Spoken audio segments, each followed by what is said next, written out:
Good afternoon, everyone. Hey.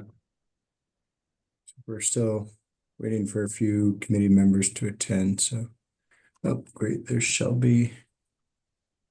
That's good. All right, great. I know that Marcia was planning, should be attending. So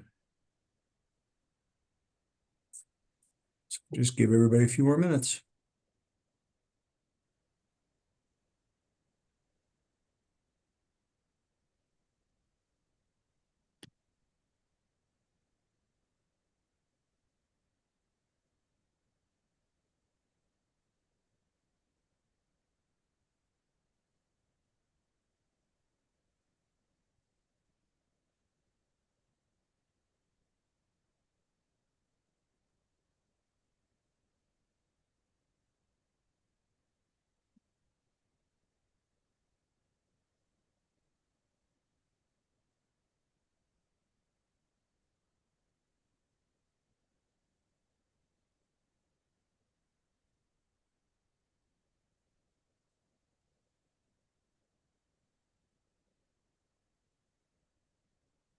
Hi, Patrick.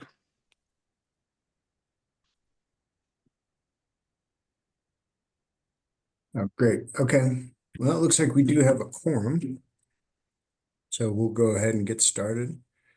And good deal. All right. I'll take a quick roll. Danny Steyer, Here. Greg Walsh, Hang on. Here. Lyda Scoggin. Here. Thank you. Shelby Leon, Here. Marcia Roby, Here. and Matt Fogarty. Yeah. Great, thank you. All right, and I know that we have Roger Diefendorf in attendance today. I'm here. Great, thank you, Roger, for participating. We'll get to this in 1 second. Let me just see. There.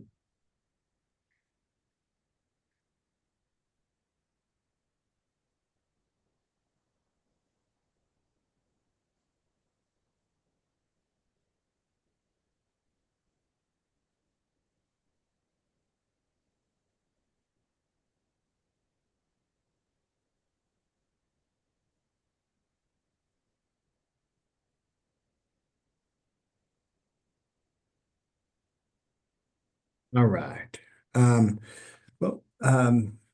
With roll call complete, may I please have a motion for an approval of today's agenda, please? I so move, Marcia. Okay, thank you, Marcia. And a second, I'll second it, Lyda. Lyda, all in favor? Aye. Aye. Any opposed?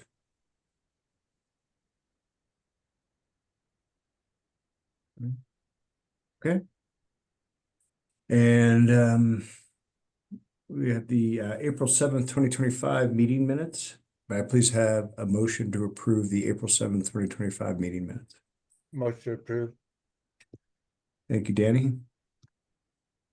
And a second, Second. Greg Walsh, got it? All in favor? Aye. Aye. Any opposed? Hearing none. All right, thank you. All right, first item on the agenda is public input. Doesn't appear that we have anybody from the public here today. Anything to add? No? All right, we'll move right on to the next agenda item, which is the Plumas County Community Development Commission, and specifically the Plumas Development Corporation. Roger, you're gonna have to help me out with that next one. That's Plumas Community Development Corporation. And I Plumas. know it's confusing because it sounds almost like the Housing Authority, which is Plumas County Community Development Commission. Right. So the Plymouth Community Development Corporation. Great. Just a kind of a quick intro for the steering committee members, and welcome, Clint. Thank you for joining us as well as a participant. So for the steering committee members, in the board packet for today on the agenda is a grant proposal on behalf of the Plymouth Community Development Corporation, the 501c3 organization that is kind of a set aside from the Plymouth County Community Development Commission, the Housing Authority. And they are seeking in their grant request $25,000, specifically 15,000 of that to work with the RCAC on the development of the first-time home buyers down payment assistance program.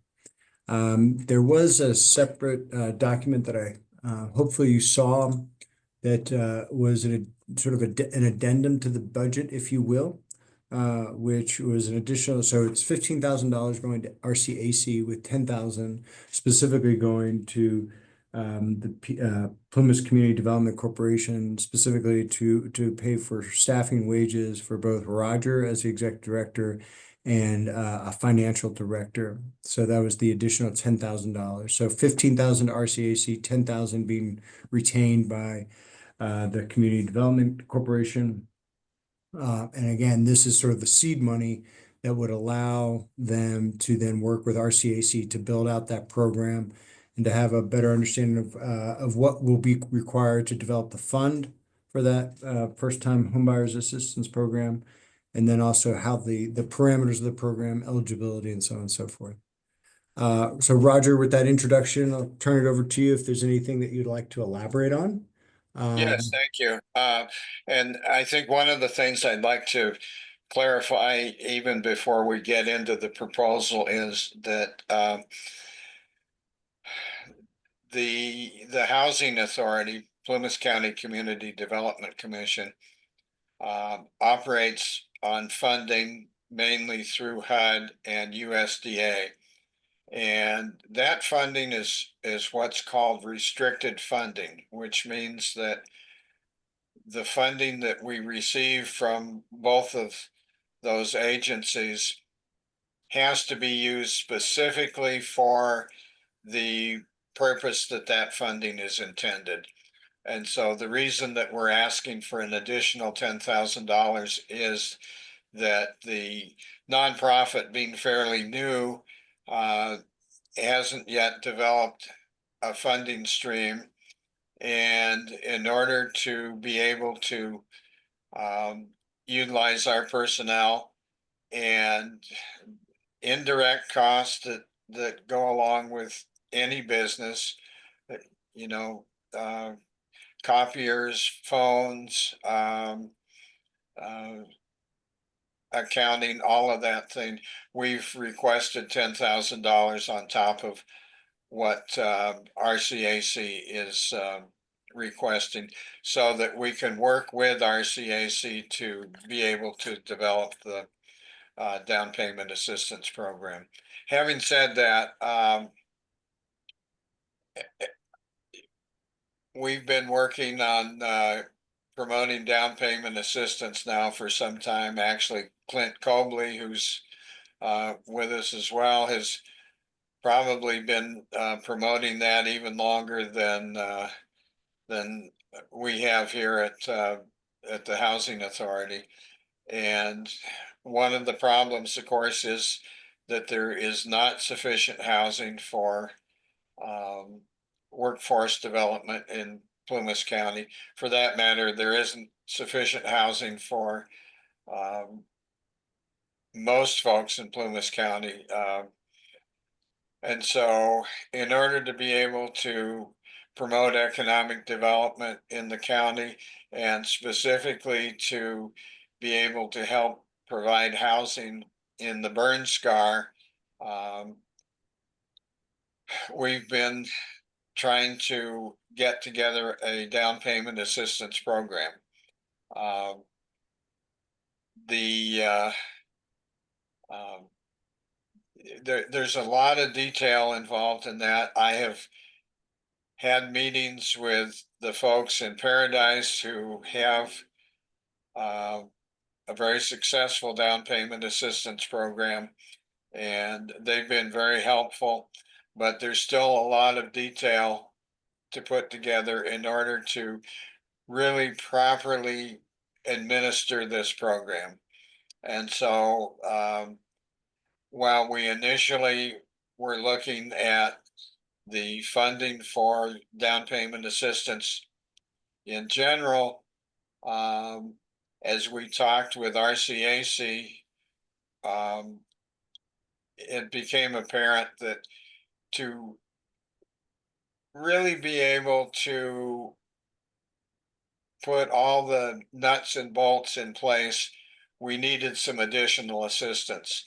I don't know if everyone is familiar with RCAC, but this is an organization operating in 11 Western states, promoting a lot of different programs, but specifically promoting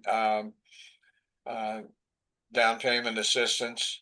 And so when we talked to David Ferrier, who's been my longtime contact in RCAC, he put Gina Chamberlain together with us to talk about how we could really develop a very good, lasting, sustainable program for down payment assistance in Plymouth County. And so the result of that has been, of course, talks with RCAC just before we actually filed our application for the down payment assistance development portion of the program. We received a budget from RCAC, specifically from Gina Chamberlain. And in fact, Clint Cobley was very instrumental in making that happen. We'd been waiting for some time to get this information pinned down, and so we got that at the point that we needed to get the application in. And so basically RCAC has proposed that they have a 3-step program in estimating the needs and then developing the program and working as far as making it a sustainable program. And so that's what we're looking at, and that's what we're requesting $25,000 for in order to be able to move the program forward. I know we've had several conversations with this group before. I think probably at this point, I think it would be useful to entertain questions as to what the board members are thinking about when we talk about developing this program. Yeah, so thank you for that overview, Roger. So questions and comments from the steering committee? Could I just, this Clint, I just wanted to make a comment. Roger, correct me if I'm wrong, but I believe Gina Chamberlain is the RCAC's National Housing Director. So she's got plenty of experience. So she knows all the nuts and bolts. She's done this before. So I think she's a very, very well qualified person who would know how to do this, start this program from scratch. Yeah. Thank you for that, Clint. Matt, you have a question? Yeah, I have a question. So I have 2 questions actually. So Patrick referred to it as a first-time home buyers assistance program. but you guys are referring to it as a down payment assistance program. Like, which one is it? And then the second question is like, why does it need 25 grand? That sounds like a lot of money. Assuming that one of your employees earns about 60 grand a year, that's like 5 grand a month. That's like 5 months full-time work on this program. Like, can't we get something more like in 5 days full-time work? Something that we can discuss. Like 25 grand to firm out this proposal that's been done somewhere else seems like an incredible amount of money for. I mean, we've already got pages and pages of the stuff, and you guys have been working on it for a long time, and it doesn't seem to be that complicated. I just question why we need 25 grand. It just seems like a lot of money. So the first question, or the answer to the first part of the question is, this is a down payment assistance program. It could also pertain to first-time home buyer, but the program is designed to work as down payment assistance. Along with down payment assistance through the program that we're promoting, there's also the ability to what they call stack different down payment assistance programs. So for instance, Golden State Financing Authority has a down payment assistance program. And so theoretically, and these are not firm numbers, there's simply numbers for purposes of illustration. For the sake of argument, if the down payment assistance program that we're promoting would be able to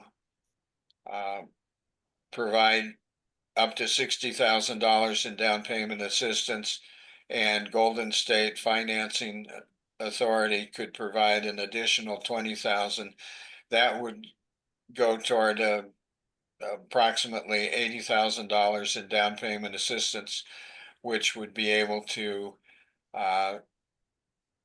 help prospective buyers to be able to get into a home and be able to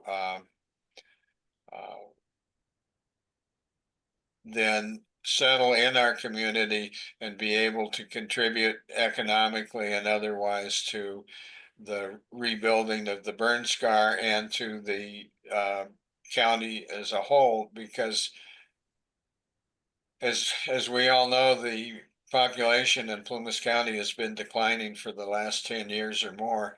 And so without the ability to house people and provide better workforce housing, then economically the county is going to suffer.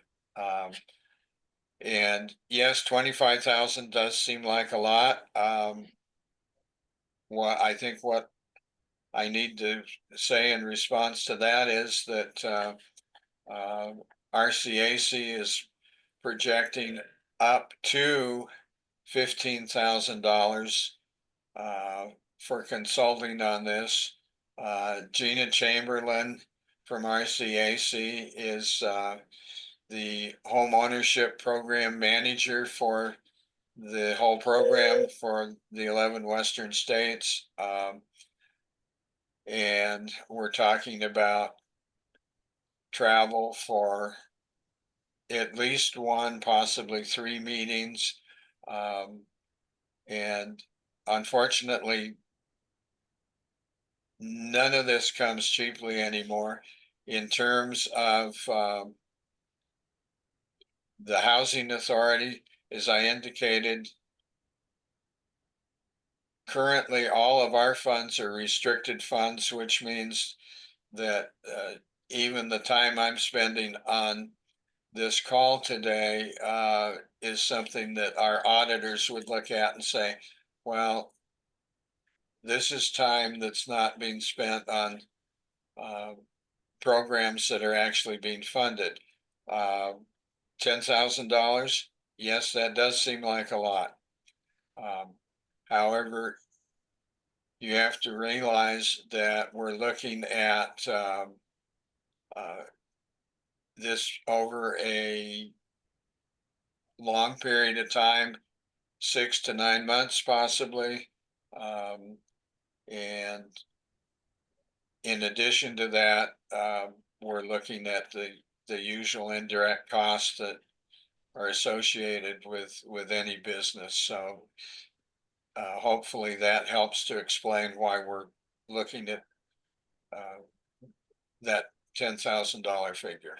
Yeah, so and another thing I'd like to add to just if just for further background from the last couple times that you all have heard iterations of this $25,000 ask is significantly down from what was potentially a $200,000 admin and management fee with regard to the whole component of the down payment assistance program that was first there was sort of a draft proposal that was brought, I think back in December. So with this is significantly less of a kind of a startup cost that will assist Roger and his team in getting this underway. So that's something to consider. That by working with RCAC that has experience, lessons learned, and kind of a best practice method for instituting these types of program, there is a significant upfront cost savings over the life of what this program might be. So just something to think about. Lida, you had your hand up. If Yeah, I may, I would add onto that a little bit that as we've worked locally with developing the potential for this program, one of the things that we've been doing is we've been talking with Plymouth Rural Services. They quite possibly can end up doing a lot of the management on the program, which would cut the cost down because, as Patrick mentioned, we initially were looking at $1 million with $200,000 being earmarked for administrative expense through a 2-year program. And so we're seeing the opportunities to probably cut the administrative costs down substantially. Okay, thank you for that, Roger. Yes, Lida, your hand is up. Yeah, I'm kind of following up on Matt's comments. I mean, most of the proposals that we've gotten have given pretty specific breakdowns of costs. You know, you're asking for $25,000, and the breakdown that I see, maybe there's another budget document that we don't have, but the breakdown is just for those, I think it's 4 phases.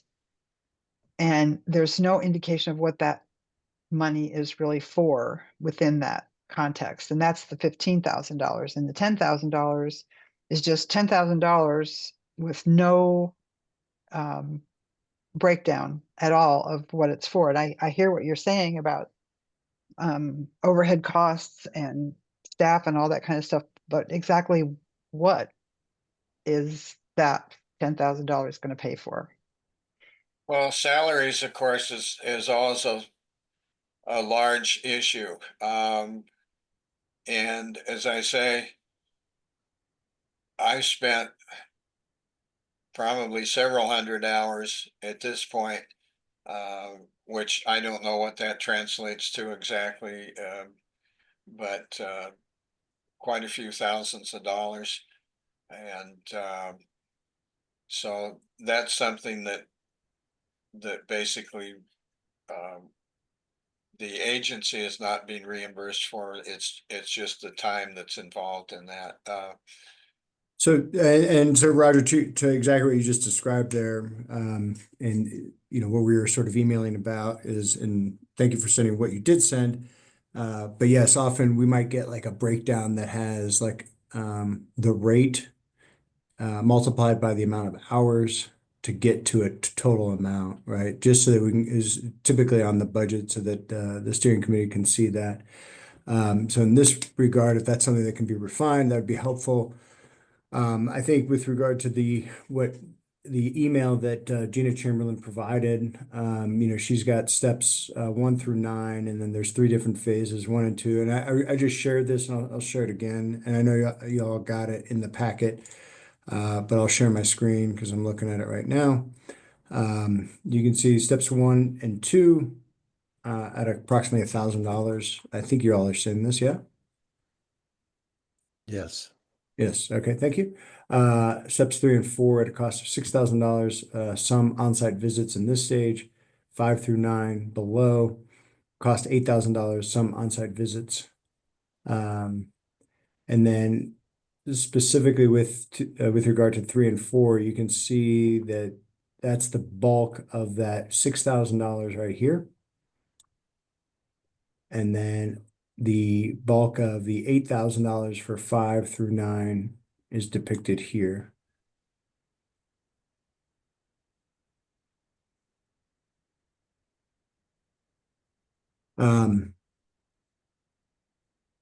Additional questions? Lida, go ahead. Yeah, I know at some point in the conversations we've had before this about this proposal, there has been mention of having worked with or talked to Tyler and his crew about the program that they're working on. I wonder what, if any coordination is going on with that. Oh, absolutely. I've had several meetings with Tyler, and we're basically working parallel on trying to develop housing in Plumas County and in the burn scar. And so we're not in competition with Tyler in any way. Yeah. In fact, at one of the recent Board of Supervisors meetings, Tyler supported the down payment assistance program that Roger's advocating. This program, Lida, in terms of the treatment at some of the Plymouth Housing Council meetings has just been viewed as yet another layer, right?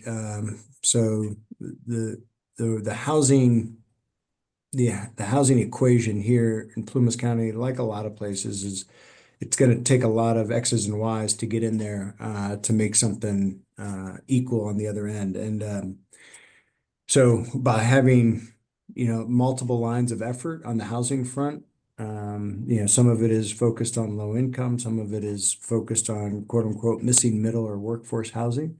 Some of it's second homes, some of it is rentals, some of it is, multifamily, et cetera, et cetera. And since this is a pretty big lift when you just look at housing overall, and it's unlikely that any one entity would be able to do it all themselves. So, Right. but just to add some context yeah. And one of the things that in their proposal that we got was an established need, that they had contacts with employers who were sure that they can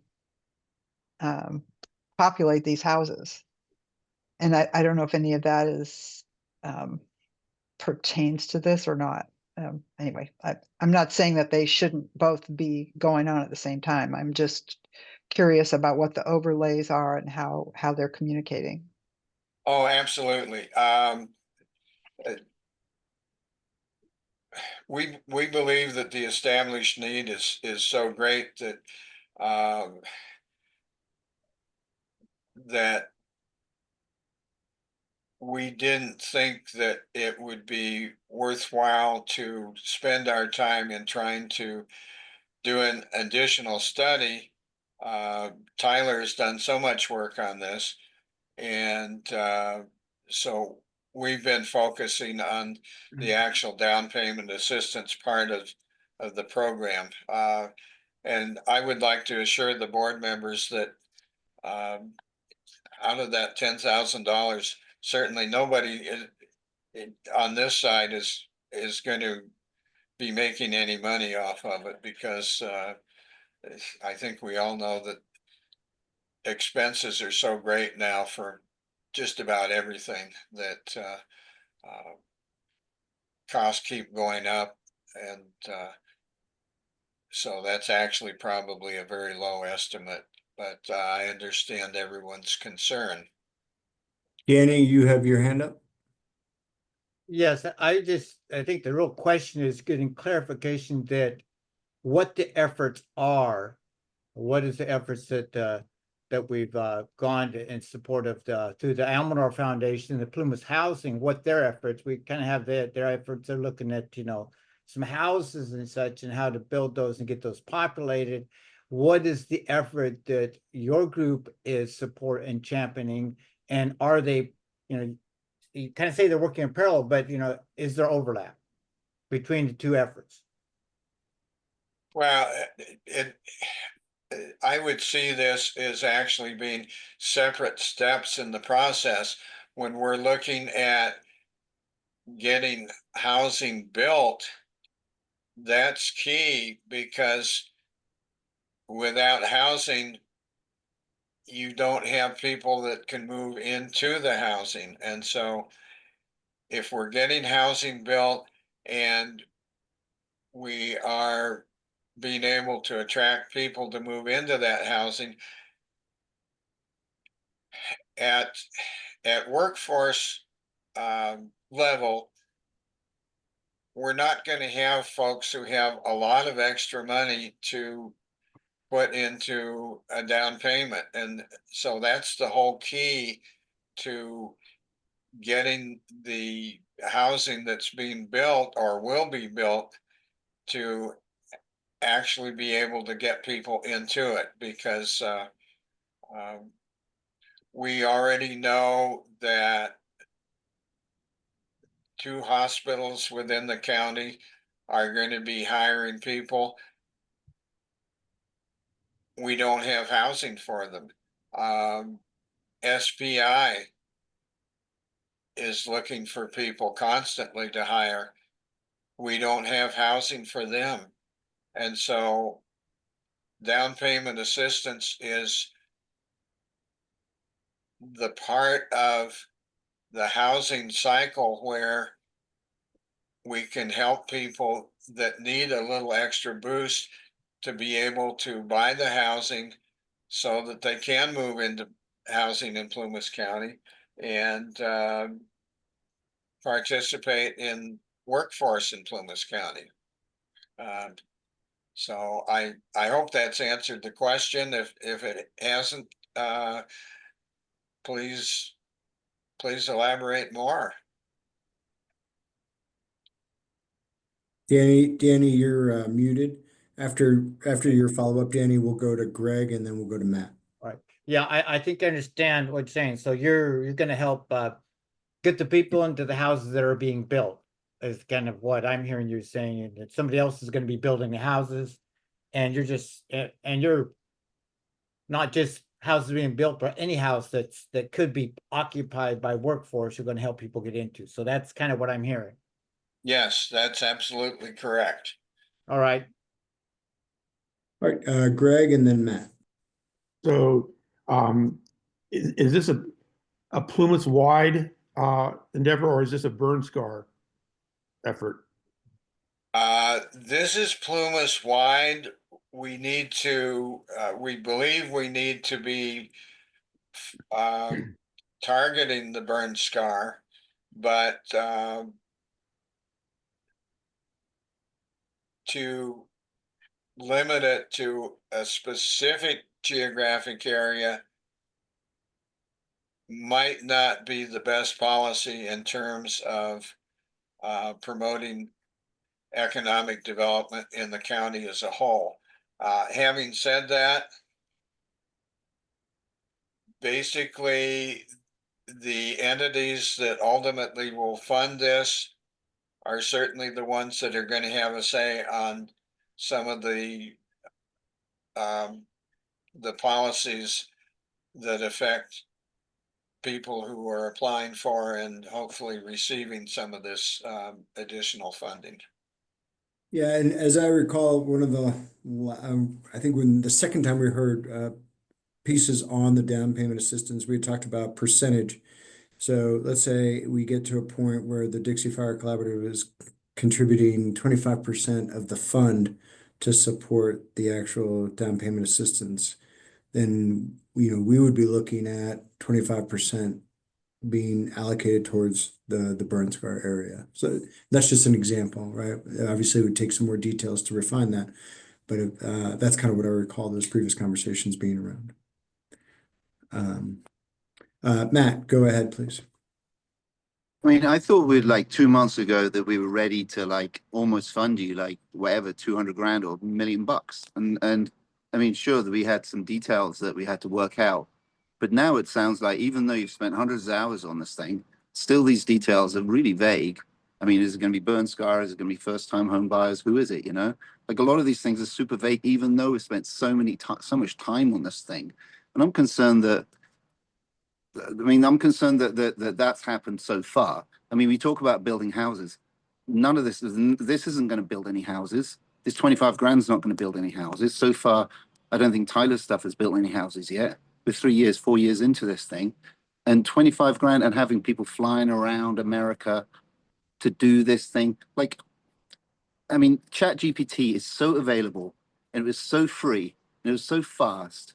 Have you tried to use ChatGPT to make a draft of a down payment assistance program? Because I'm sure it could spit it out in 2 seconds.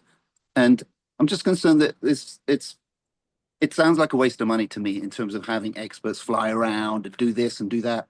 When it's just guidelines for this thing of how we're going to give some free money out. But this seems to have like having layers and layers of bureaucracy and cost, whether it's 200 grand or 25 grand or flying people around or whatever, in order for us to give some money to some people who want to live in Greenville. Like the actual objective of what we're going to do isn't that complicated. It's like writing a check for 25 grand or 50 grand to some lucky family, right?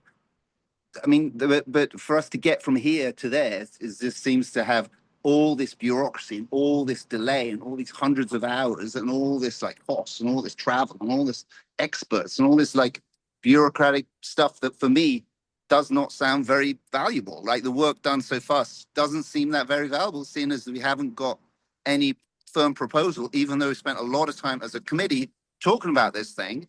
And yet we were ready to try and get the money, but now we need 25 grand to firm it up.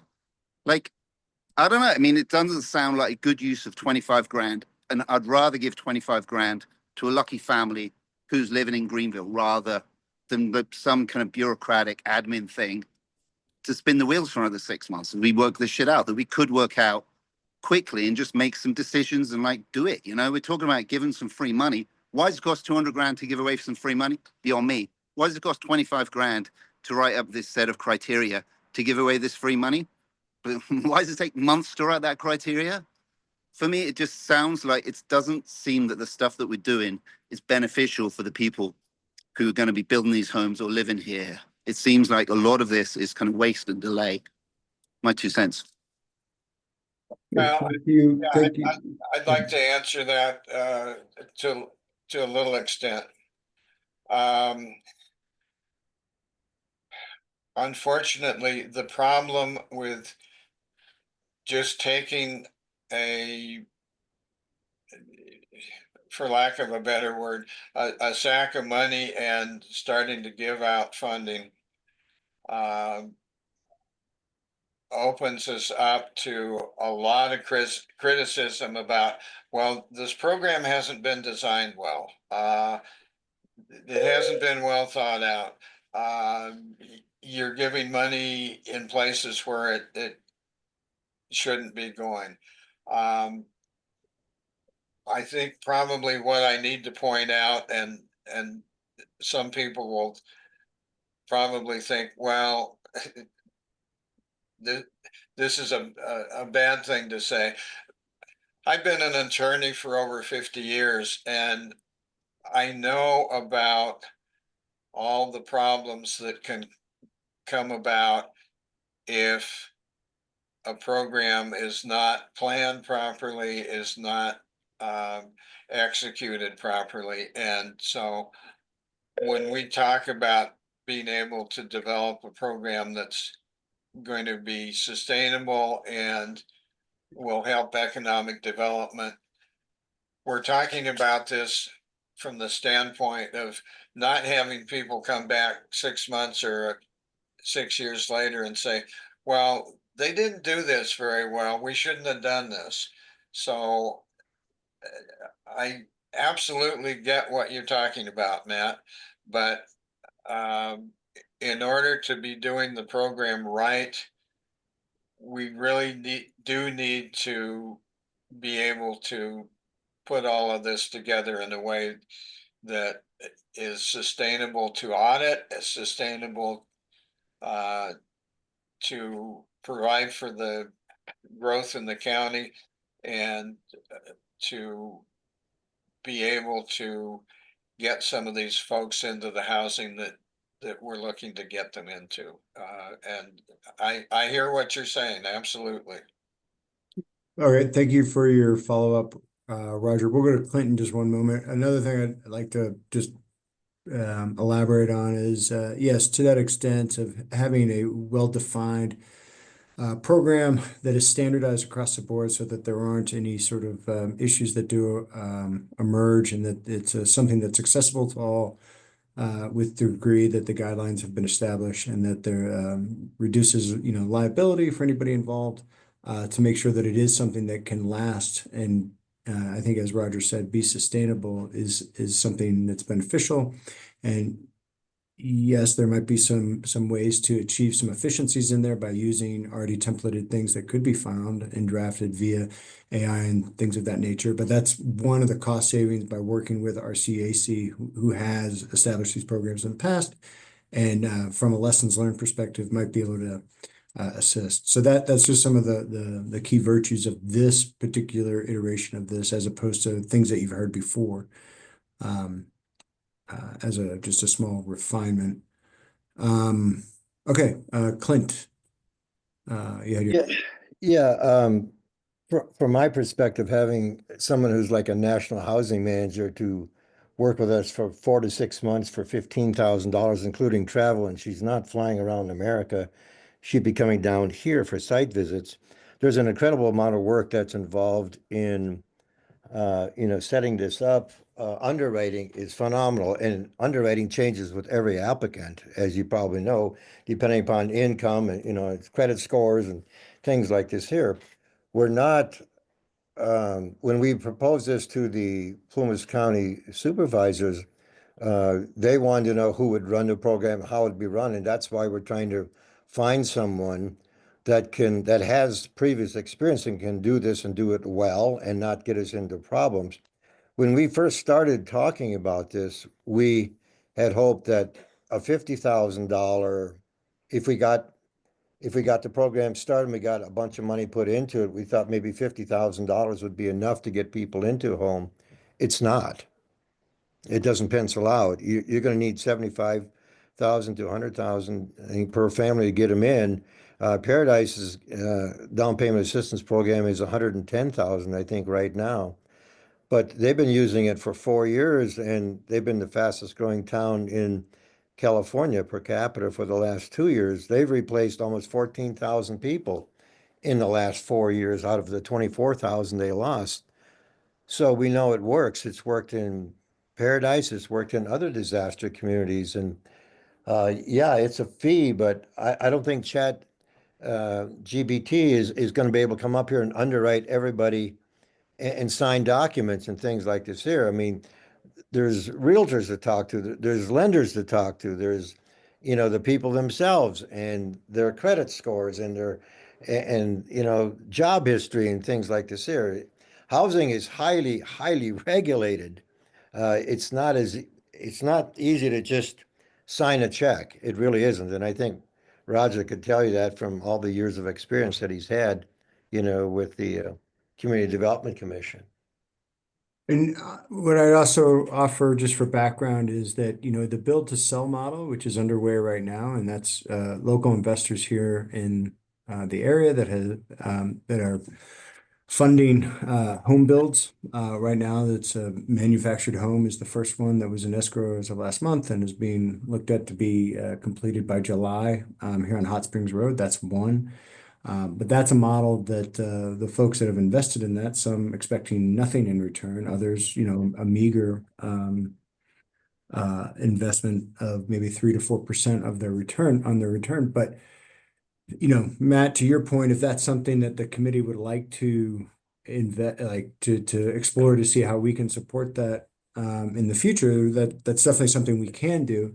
But that is something that build to sell model coupled with something like down payment assistance, those two would work in tandem to satisfy that need to get, a family or a couple into a 1,000 square foot home, a 2-bedroom, 1 bath, or vice versa, or a 3-bedroom, 2 bath, whatever they continue to be able to build in that model. So that's just something to think about as well. As we think about how these things are layered together. Let's see. I've got Lida, your hand up, and then Danny. I mean, I don't want to, I completely support the concept of this down payment assistance. I don't have a problem with that. What I have a problem with is, okay, Paradise has this program. It's been working great. It's the fastest growing city in the state. How much different should our program be from theirs? I mean, they've got a model already set up. That's one thing. Okay. Another thing is I don't feel responsible as a member of this committee to just $25,000 without understanding the specifics of where that money is going to go for this particular program. And I don't have a problem with supporting it. I don't have a problem with understanding that there is overhead and salaries and all that kind of stuff involved with making this happen. But I am still unclear as to what that money is going to be used for. And those 9 categories that are listed there are pretty vague in terms of why they cost the amount of money that they cost. And I don't feel like I can support voting for this proposal with that, without more detail about how this money is going to be used.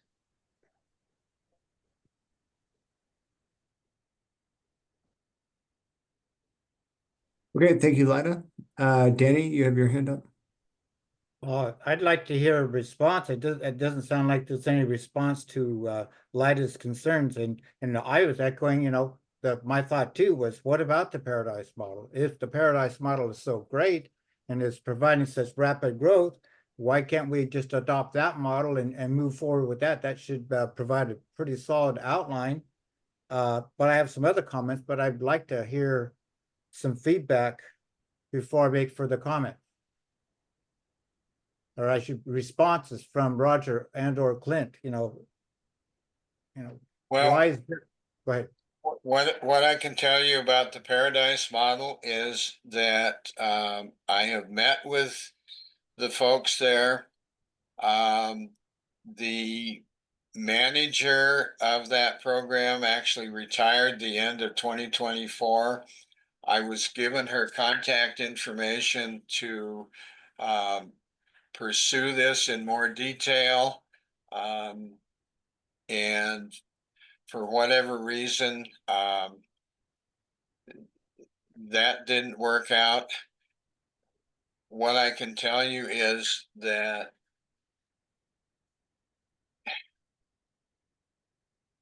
developing a program from scratch has a lot of pitfalls in it. And so that's one of the reasons why when we were in contact with RCAC that has a lot of experience in this area, this looked like an outstanding opportunity to build a very good program for Plumas County. And there are huge numbers of pitfalls if we don't do it right. And I don't know if that's enough explanation as to why we're looking to have a consultant to help us do that, but we're looking at the ability to utilize RCAC's extensive experience in homeownership development in order to do this program right for Plumas County. Yeah, I kind of hear you, but it's still not a good answer. It still seems to me, what am I hearing? Am I hearing that Paradise is no longer funding anybody because they don't have a manager and their program's defunct? Because that's kind of like what I'm hearing. And if their model is still working, RCIC at minimum should use the information that Paradise, what they're using, move forward with that at a minimum. And the cost should be prohibitive and kind of outrageous. For them to go redesign something from scratch on their own without using Paradise would be a fail, in my opinion. So they're still kind of seeing how that's really working out and what we're buying and what's really going to happen is the one thing. But and I'm still troubled by funding something that Greenville or the burn scar might or might not get a sliver of the benefit from, because there's saying we get 25% of maybe of what's funded, so we get 25% of the benefit, but that I didn't hear any of that as the definite either. So that's my concerns. Well, the Paradise continues to operate their program. I have a question as to what you're referring to when you say 25% of the benefits. So Roger, that was me, and if I recall from when we were talking before, to make sure that let's say in a perfect world, that this program is established. One of the things that I know that was discussed by the steering committee before is if the DFC is providing money to support it, then, and since it's a countywide program, that a certain percentage be retained here in the burn scar area. So basically that there aren't down payment assistance happening in Quincy, Blairsden, Gray Eagle, yada, yada, yada, with nothing to show for it in Warner Valley, Canyon Dam, Indian Falls, Greenville. Does that make sense? So that was me. So I don't want you to get confused. That's something that's not even, the ink's not even wet on that because it doesn't exist. I was throwing that as an example of a previous conversation. So that's what I was just referring to. But as we look for even understand what the parameters could be, that's kind of where we are right now. We're not, my understanding of the program is that it hasn't been defined because RCAC hasn't even been contracted to define those parameters. Well, and it hasn't been defined totally because the entities that will fund the ultimate program, Board of Supervisors for one, may or may not put specific limitations or specific categories on that funding. I know that within the Board of Supervisors, there's some variation of thought as to what part of the county should be funded by down payment assistance. And so, well, it appears to me, and I think to most of us, that the burn scar is the area that should be targeted. I cannot at this point rule out that there might be assistance in some other part of the county. And that has nothing to do with my personal thought. It's just simply when funding is provided, that politics is always involved in it one way or another. And so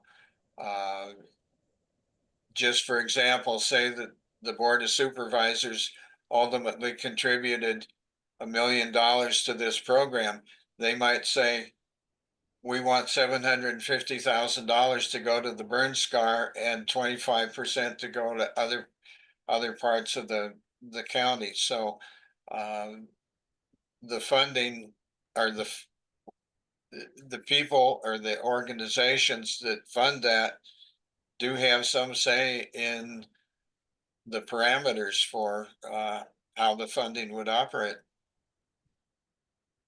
Okay, I've got, we'll go Lyda, Marcia, and then Matt, who have their hands up.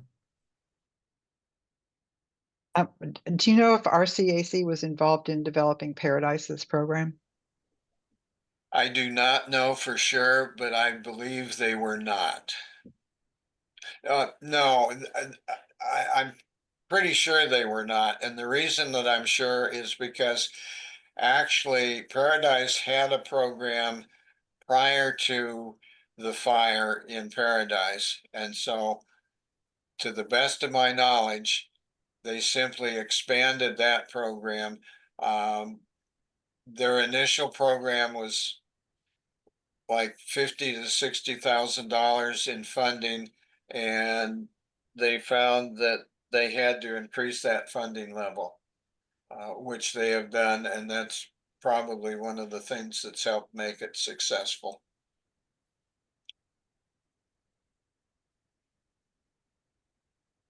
Okay, Lyda, do you have a follow-up to that, or?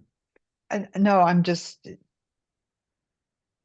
puzzled by if we know of a program that has been very successful and apparently hasn't had any problems, why are we not kind of going down that path instead of what sounds to me, as Roger described it, as starting from scratch and developing a program that may have a lot of pitfalls?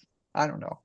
I'm Yeah, just and confused here. you know, even pre-fire, this is something that Plumas County had also entertained on the 2019 housing element. They had referred to the desire to start a down payment assistance program, at least in 2019. And again, Mhm. Roger, correct me if I'm wrong, but things that delayed that was 2020 COVID, 2021 Dixie Fire, and here we are. So, But we've got a model out there that has been functional and everyone recognizes as working.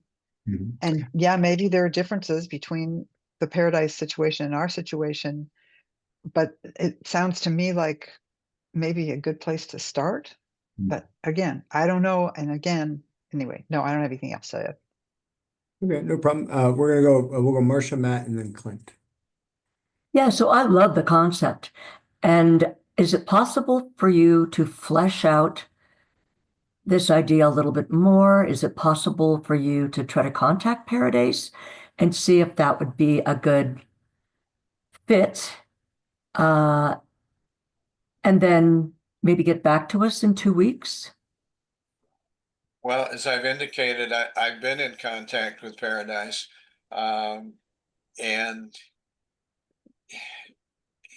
it's been frustrating. Now, on the other hand, we're not talking about reinventing the wheel. We're talking about utilizing the expertise of RCAC, which has already been doing this for some time in multiple jurisdictions.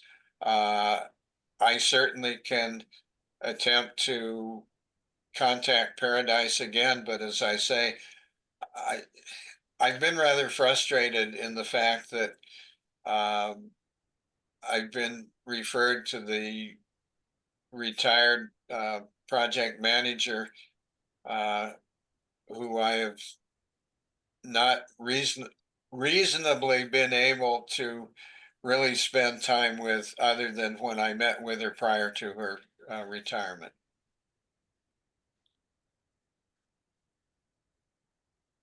Okay, thank you, Roger. Marcia, do you have anything else to add? Well, who is the project manager now? To the best of my knowledge, the down payment assistance program in Paradise is continuing with the folks that were there at the time. And I talked with all of them when I did meet with them. I think it's Colleen Curtis.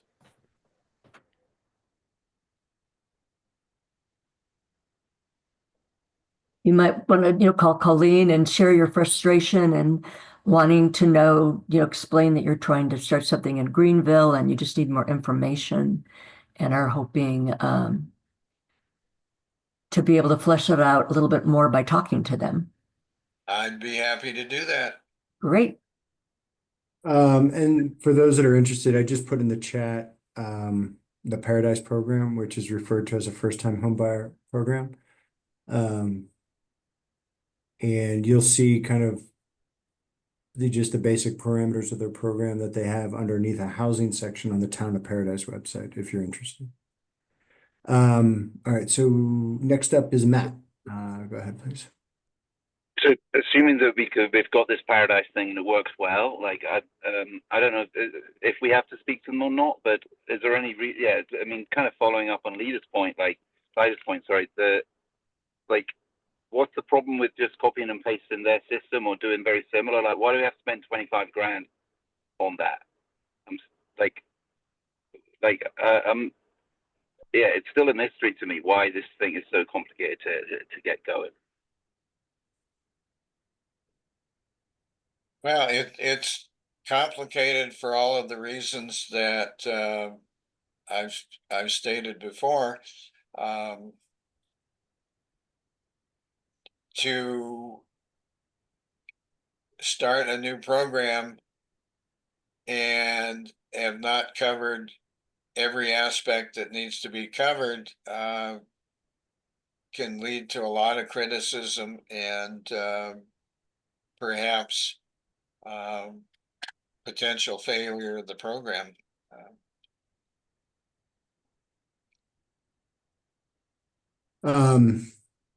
I added the housing website from Paradise into the chat, and also a first-time homebuyers brochure, first-time homebuyer program brochure that they offer. Talks about the loan terms, the homebuyer eligibility, so on and so forth, and the steps by which an applicant and lender has to go through. Just for background knowledge. Clint, you have your hand up, and then we'll go to Danny. Yeah, I don't think it's an issue of, just simply copying a program. The issue is who's going to implement it, who's going to be here to do it, who's going to do the underwriting, who's going to do the oversight of this. There's a lot of oversight that's going to be involved in this. I mean, we can say, let's copy it. Who's going to do it? And who's going to do it with, falling in line with state and federal housing guidelines? Or like if we get money from the Elminer Foundation or Plumas County, and they all have their different requirements, or they want this or they want that. Who's going to make sure that we follow those guidelines? It's pretty complicated. If it would be that easy, I think the Housing Council would have done it a long time ago. Yeah, to Clint's point, that has been one of the sort of the nebulous things around is the holder of some of these housing issues, because Roger's organization traditionally has focused on low income housing, right? And so this is kind of adapting into a different environment, and then this detail that potentially the long-term administrator could be Plumas Rural Services or some other entity. The environment and the conditions that we're under provide a different set of constraints, right? So that's something to think about. Danny and then Greg. Yeah, and to kind of point out the differences is look at Paradise, look at the supporting economy around Paradise, think to Chico, Orville, Orland. They've got plenty of economic support around them. Look around Greenville. What the level of economic support does it have? It's vastly different. So, the funding model and those type of things is going to be a challenge, but that's just one thing to point out. And even if we magically got this thing in place, we would not be anywhere near rivaling the fast growth, quote unquote, of Paradise. that's just because of it's where it's at and the surrounding economic support it has from Chico and such and Orville and around. So that's something we have to be aware of. So it's, so that's why it's not a copy and cut and paste. Understood that, but there's still some kind of ability to look at it and move forward. So, and I think Clint, you said, yeah, the challenge is the implementation. So if we could still get a template to start to use and then look for entities to support and provide that funding. And I think maybe looking at funding that as far as leverage, maybe the DFC can help provide leverage for funding, but we certainly couldn't fund it. And I know you're not asking us to fund it because otherwise we'd be saying, yeah, if we fund anything, then we want X amount to go into the burn scar area. Well, I think RCAC's got a template. That's why they have 3 different stages. That's how they would implement it. They've done this before. It may not be the exact model, and maybe they can change, they could look at the Paradise model, but a lot of it is, like you said, implementation, Danny. Here in Plumas County, we're going to have to look at anchor institutions in Quincy, like Sierra Pacific Industries, that are trying to find 50 to 60 workers. And if we can get them to live in Greenville, where they can get down payment assistance and take the job, which was the case often. There was a lot of people that commuted from Greenville to Quincy to SPI. And that's one of the hopes that we'd like to see again, is because Greenville is right in the middle of, it's equidistance from Chester and from Quincy. It's a beautiful spot. It's a bedroom community where it's more affordable to live, and there's more availability there than there is in Quincy or Chester. So that's why we would love to see it in Indian Valley. Awesome. The one thing I would like to say is get the commit. They will look at the Paradise model, just as a reference. If they say they might look at it, it would be irresponsible for them not to look at it. And I'd like to make sure they have a commitment to look at it and reference it. They look at things all across the country, Danny. Yeah, I know, but I'm saying this is in our neighborhood, and I think that helps to make us feel comfortable. And if it's a goal to make us feel comfortable which direction to help support this, then they could commit to say that, and they could say we looked at it and it looks just like this model over here. Okay, fine. But to put some of the concern to rest that I hear people saying, that's what I'm bringing up. Good point. Okay. Greg, you have your hand up? Yeah. In the Paradise model, is that specific to the town of Paradise, or is it for Butte County? Because what we're talking about here is for Plumas County, basically. So I wonder, is Paradise really location specific? The Paradise model is location specific. This is run by the city of Paradise, so it's not a countywide program at all.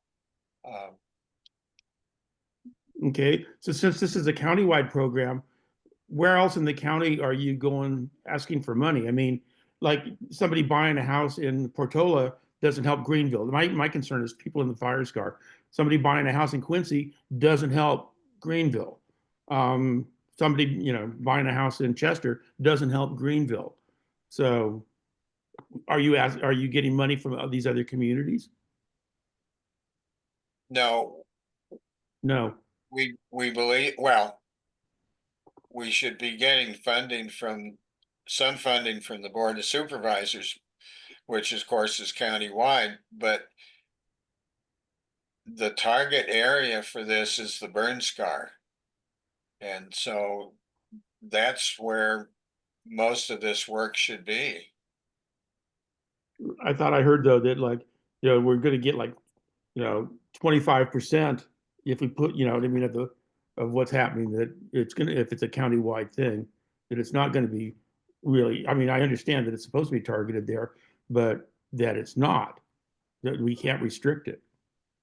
I'm not getting the 25%. Hey, team, once again, that was something that I offered as an example. Yeah. So that's not part of this at all. I was making that as based off the contributors. I think to Roger's point, he said that the funders would have an opportunity for the say of how the funding would be spent, right? So I was using that as an example. Okay. Forget I ever said it, because it seems to have had more Okay. confusion. That's where the Greg's number came point- from. Okay. To Greg's point and our point is the point is it's not restricted. It's not, and if we help to fund it, there is no guarantee of how much support the burn scar is going to get. That's the point. Yes. I mean, like right now they want to have the 7.8 million, you know, oh, let's give it to the fairgrounds. Let's make an airport out of it. You know, I mean, I see the county wanting to do a whole lot of stuff. And when I'm looking at all of the stuff that's been going south in the county, it looks like bad management and a lot of other stuff. They want to fix it with money from Greenville, and, you know, Canyon Dam and should have, you know what I mean? Like, that's all. I mean, I'd like it to be really much more targeted and locked in as specific. I Roger, want to build the community. Roger, can the Board of Supervisors specify that it goes to Indian Valley only? Well, the Board of Supervisors could absolutely limit it to a specific area. It could limit it to the burn scar, absolutely. So, And one of the things that RCAC is looking at is to be able to promote additional funding for the program to make it sustainable. So we're not just looking necessarily at local sources for the ongoing program. So team, I just want to kind of level set here a little bit, so because we're about an hour on this discussion. So thus far, kind of a number one concern seems to be around the entirety of the $25,000 in and of itself, with regard to what the return on investment and how that's shared between the 15,000 going to RCAC and then the 10,000 that's going to the Plumas County Development Corporation. So that's one issue. There also seems to be a concern with regard to the replication and the possibility for replication of what the town of Paradise has used, both previous to the fire and then now that it's enhanced it to the degree that it has post-fire in the town of Paradise, and then understanding those conditional changes of where like the town of Paradise has been able to administrate this over, you know, a very specific area, as opposed to the condition and environment that we're in with you know, only one incorporated town in Plymouth County being Portola, right? So then if we're talking about things that go by with and through our county government, it's often county-wide. And that has reared its head on a number of things, not just housing. So that's another, that's kind of number two. And then I think number three is back to the specificity and detail around what is being provided specifically by RCAC in those 9 sort of stages. And for that dollar amount of $1,000, $6,000, and $8,000 shared across those 9 different stages. And so what I'd offer, you know, it sounds like that if we could probably use, and I don't want to speak for anybody here, but if I could just get kind of a consensus from the team here, if we got a little bit more detail and clarity, would it be worthwhile to bring this back in 2 weeks is what I'm asking. Danny, what do you think? Yes? Okay. Greg, Yep. yes. Marcia, yes. Lyda, yes. Matt? Sure. Bring it back. Okay. All right. Shelby? Yes. Okay, so across with the team that we have here, it sounds like just if we can refine those areas a little bit more, then we can address this at our next meeting. Clint, you have your hand up. Did you want to offer some additional? Well, I just want to say thank you for letting Roger and I speak on behalf of this program. We value your time as well as ours, you know, but I just want to say in closing, from my point of view, there are people in Greenville that want this program. Ask Cass Porter. Okay, thank you for that, Clint. Well, and thank you again for your time on this as well. Yeah, absolutely. And Danny, you have your hand up? Yeah, just quick as so. How about having it grow from the burn scar area toward a countywide program? I mean, just as an example, like, you're talking about growing the program, so hey, we could start here and grow it. So that's just some more information to go as you guys go look at things and come back again. So Yeah, so Danny, you're saying that if there's a phase one that it's focused on the Burn. burn scar, but then as the program gets built out and refined, that then phase two, phase whatever, however it works, that would be countywide. Is that what you're suggesting? Yes, yes. Okay. Matt, you have your hand up? Yeah, could I request Clint and Roger to look at the Paradise deal and say just look at what's wrong with it initially, like what just gives us a short report on why we need anything different from that, and um and that'll help us to understand why we have to invest 10 grand in this or 5 grand in that or whatever the stuff is, because it sounds like we've got a pretty good program that's right there and we've got funding. Like so I'd like if I could request you guys to become to be able to talk really well about that program and so that we can understand this difference between what you're proposing and what we have right there. I don't know if it's gonna be that much different. Yeah, that Matt, to your what I'll do, gentlemen, is I'll just summarize this a little bit with regard to the outline questions that still remain. And I think, provide a compare and contrast of what the town of Paradise is doing to this point with regard to their program, and then what the potential differences are with this one. And for Roger and Clint, I think I can pull some of that from the information that you've already provided, and then just also with what they have available on their website, and then we can follow up on that on our next meeting, which will be on Monday, May 5th. Monday, May 5th. Okay, so just to summarize again, compare, contrast the different programs that are out there, specifically what can be gained from the Paradise one, what RCAC is specifically providing in terms of those 9 stages and how that's going to play out. And then Roger, I'll follow up with you again on the $10,000 in terms of staffing, and then what you defined as indirect expenses.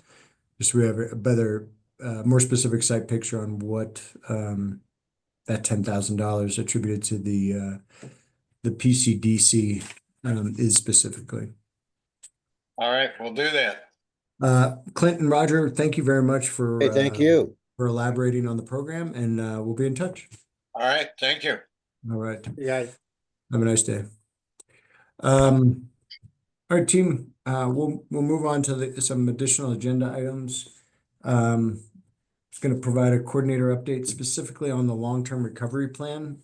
Had an opportunity to meet with Tracy Ferguson a week and a half ago, and we're going to meet again on Friday with the county's grant manager as well. We're going to keep these Friday meetings going until the long-term recovery plan is basically finished and ready to go to publisher. So the long-term recovery plan, we kickstarted that in earnest again through the recovery support function framework in January of 24. So there was a lot of good work that had been done up to that point in 23. And then from September of 23 to January of 24, it was really just kind of static until the next step was underway. And so most of last year, a lot of the work was done to refine what the long-term recovery plan can and should be, to include what projects, and then also really how this thing would look. So the county, Plumas County, through a request for proposal, settled with a graphic design company, really last fall. And this is supposed to get to them for final production. So I'm going to meet and help out with that again this Friday. And that was that brief conversation that I brought up last time we met with regard to the cover art. And there were some recommendations by some of the team here to do a sort of compare contrast, the pre-fire, just immediately post-fire, and then maybe even some photos of what things look like now. So sort of like kind of a trifold sort of vantage point of certain areas. So that's something we're looking into and trying to get photos to support the different parts of the report.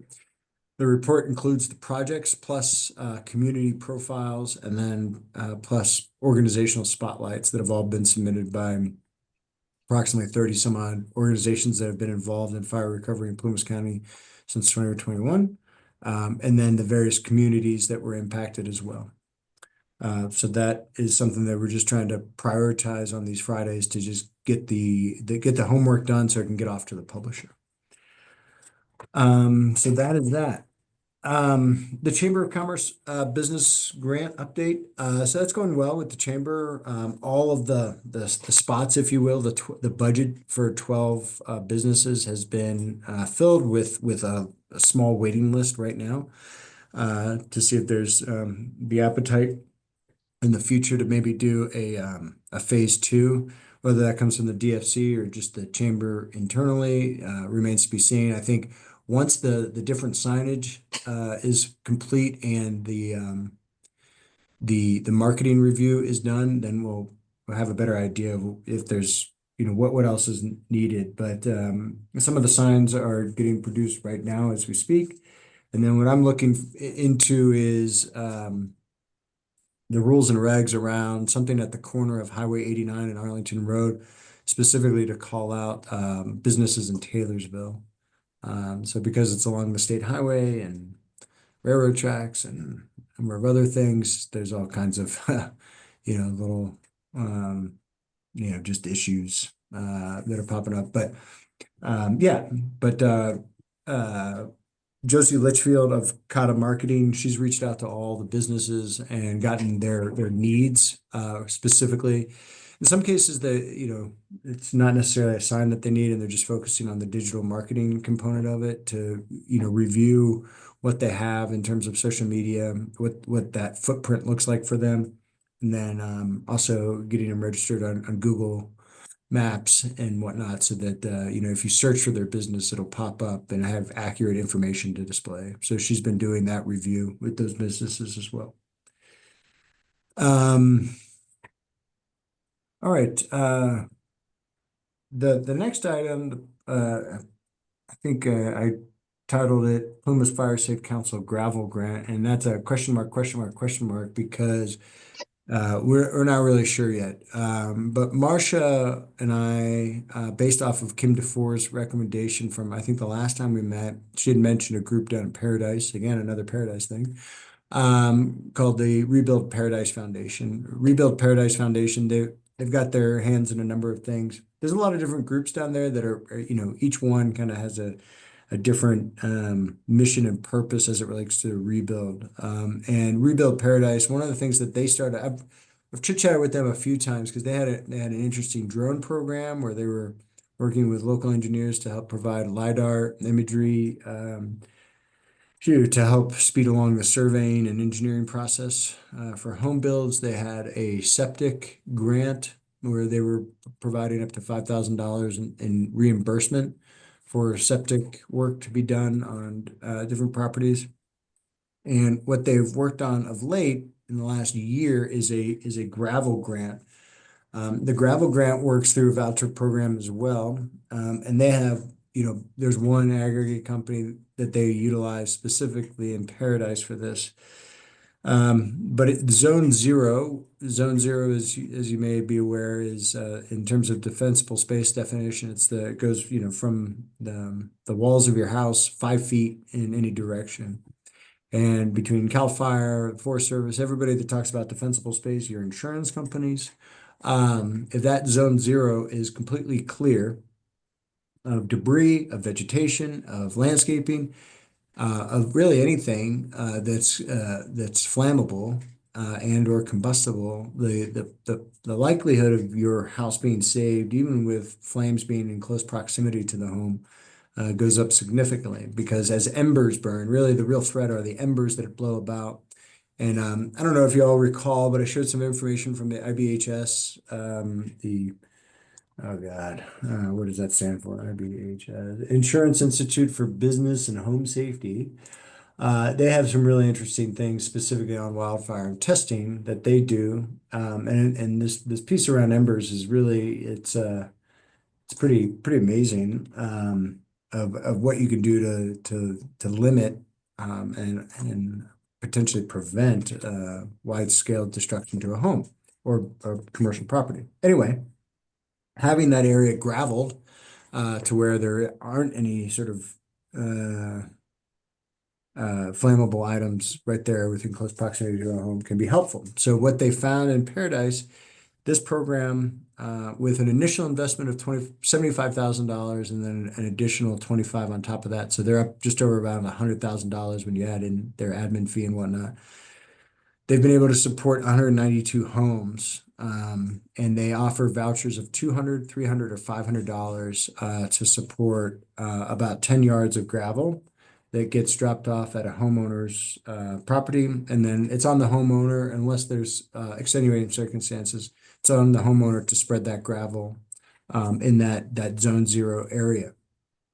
And so that program got off and running, and still though people were either having difficulty with fair plan and or fire insurance or homeowners insurance in general.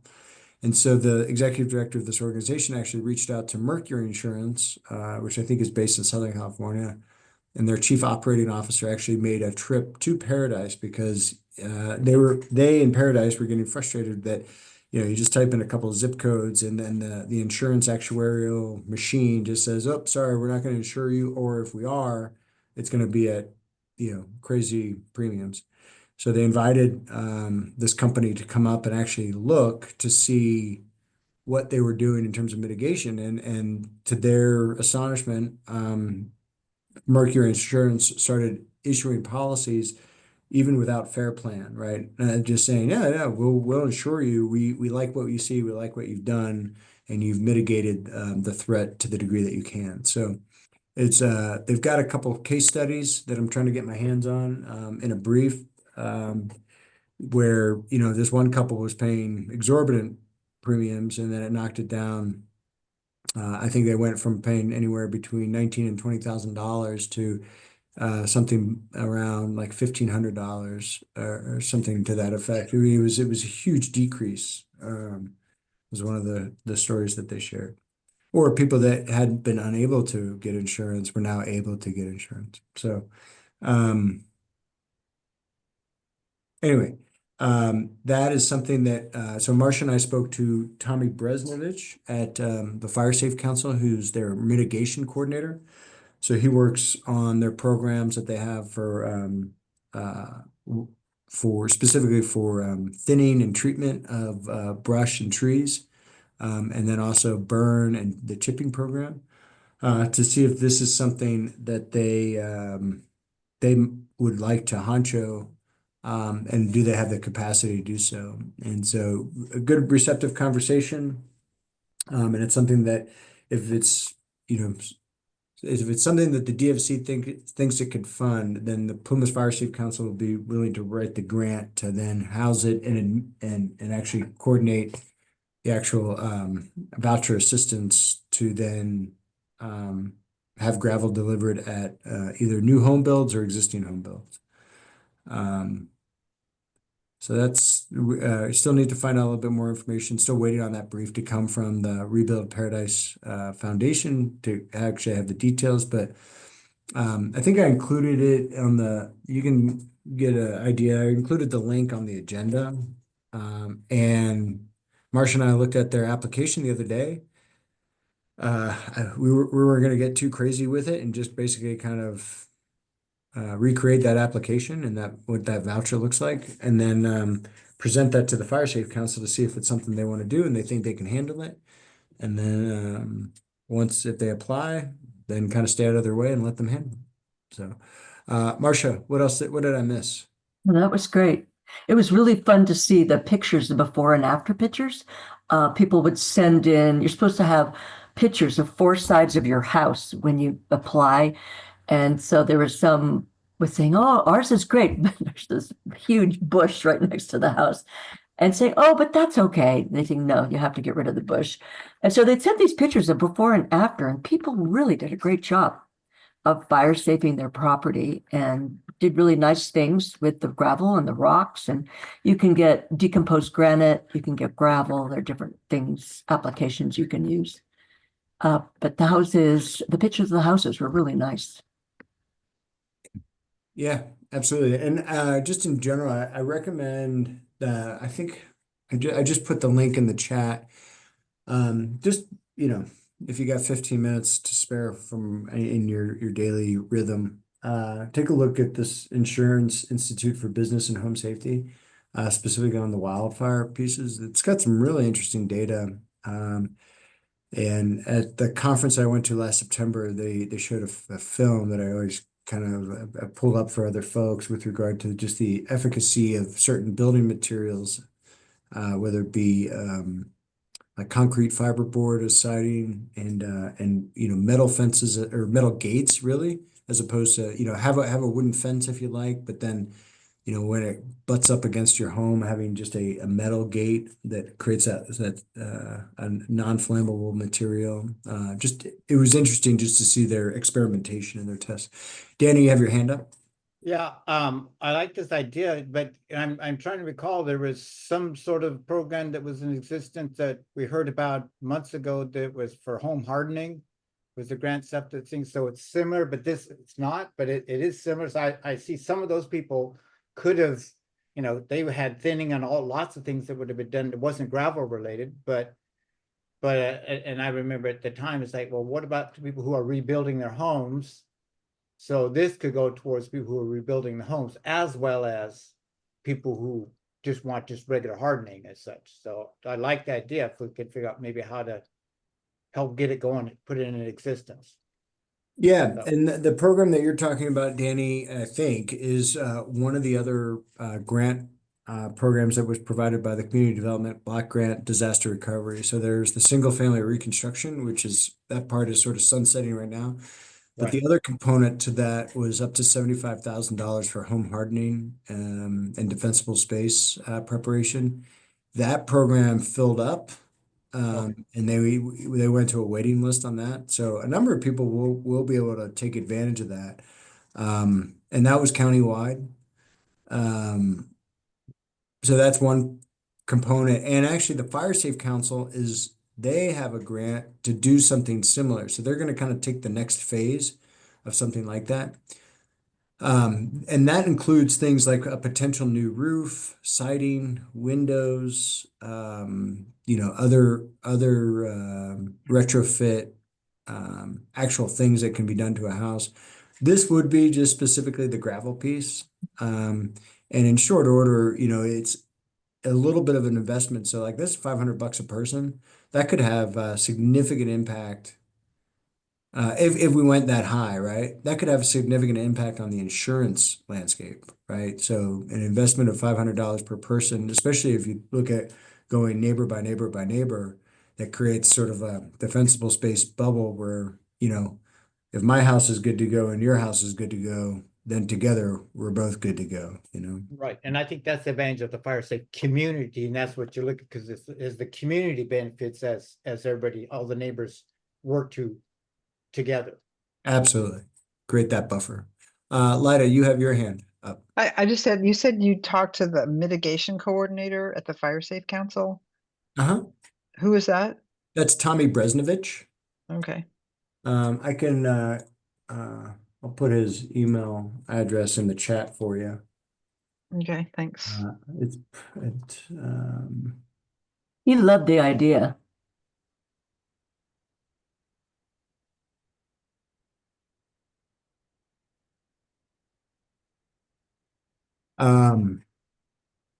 Yeah, so anyway, more to follow, but Marcia and I just wanted to give everybody a heads up. There's something we've been working on. And I don't know if you recall, but Kim Dufour referred us. She brought this up at the last meeting. And she referred us to these folks. So yeah, we had a meeting with them, and then we followed up last week with Tommy, and then we'll see where it goes. All All right, that's it. So we'll move into committee member updates.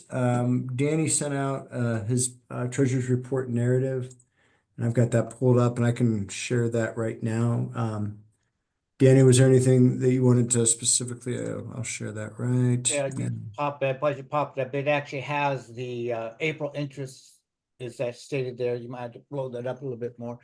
But so we did get the April interest, and then we did the expenditures we have was for the Zoom renewal and the communication tech support for the additional expenditures. Then the current balance is $995,000, 863.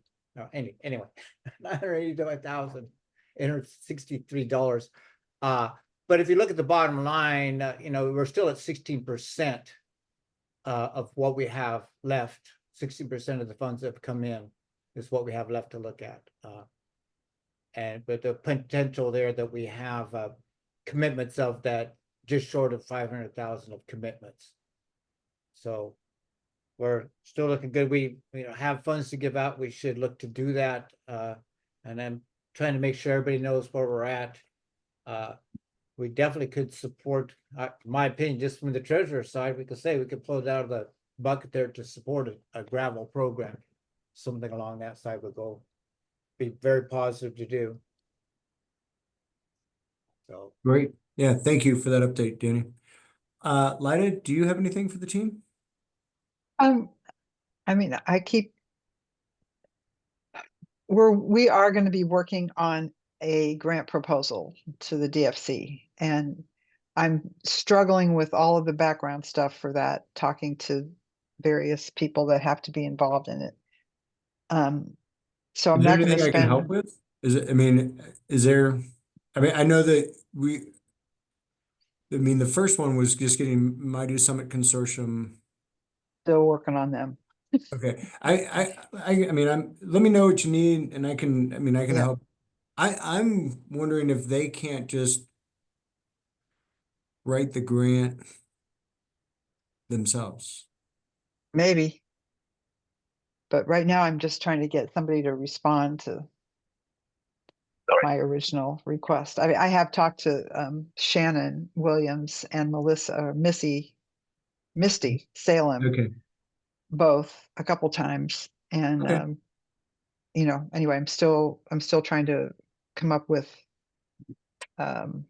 information from them about what they can and can't do. And I have been in touch with I just blanked the Sierra Institute? well, yeah, I'm definitely in touch with them, and I'm in touch with the forester people about what the regulations are for taking the stuff out of the valley and how to get rid of it. So I'm still working on it. Okay. And I'll forward the information that I have to you, and maybe we can talk this week. Okay, that sounds good, Lyda. Okay. Thanks. Marcia, do you have anything for the team? No, but I'm curious about where Tyler is on the housing grant. I know, he has us and he has Almanor Foundation, and I know he's been talking to the the logging place in Quincy, Sierra Pacific? Pacific, thank you. And I just wondered, how's he doing with that? Is he getting any more people behind it? I think there's a housing, let me see.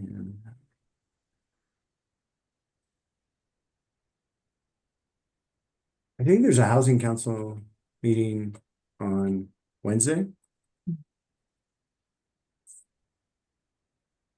I think. I could email him too and just ask him how he's doing. I don't have it on my agenda. Or let me find out, Marcia. I think the next one is on Wednesday. But that would be the best place to get the latest and greatest on where those initiatives stand. right now. So follow up, Okay, and I'll get that out to everybody. Anything else, Marcia? that's it. All right. Thank you. Matt?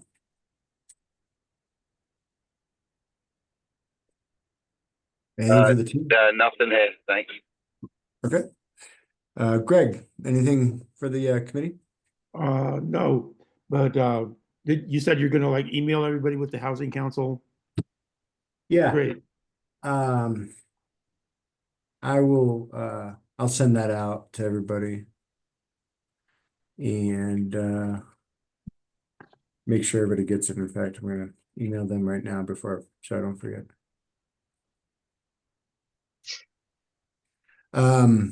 Okay, thanks, Greg.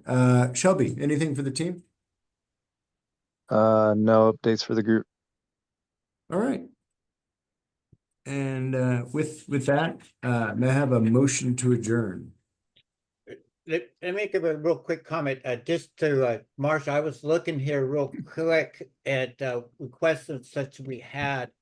It doesn't say what they have done with as far as the, Almoner Foundation, but they've made they've gotten a request for funds, and funds are being released as, you know, a portion at a time as their goals are being met. So, you know, they're moving ahead, and Kim has said that, Dufour has said that, so they've given out $54,400 to them for their work. But I guess the thing is that what you're asking, what have they done with those funds? So, And another one, thanks for that, Danny. And the other piece too is like the large sum. So like I believe it was of that money, the additional $400,000. it'd be 500 some odd dollars is left, but yeah. Yeah, that they won't, like, part of the grant agreement is that they need to have their other investors in to be able to receive that money. So a little sort of like safety net, if you will, is if that doesn't happen, then that money will come back to us. So that's the way Bill articulated or defined the grant agreement for them, is that it has to be allocated for that purpose. And so I think the initial $54,000 has been let for both the marketing piece for the TRIO program, and that was $36,000.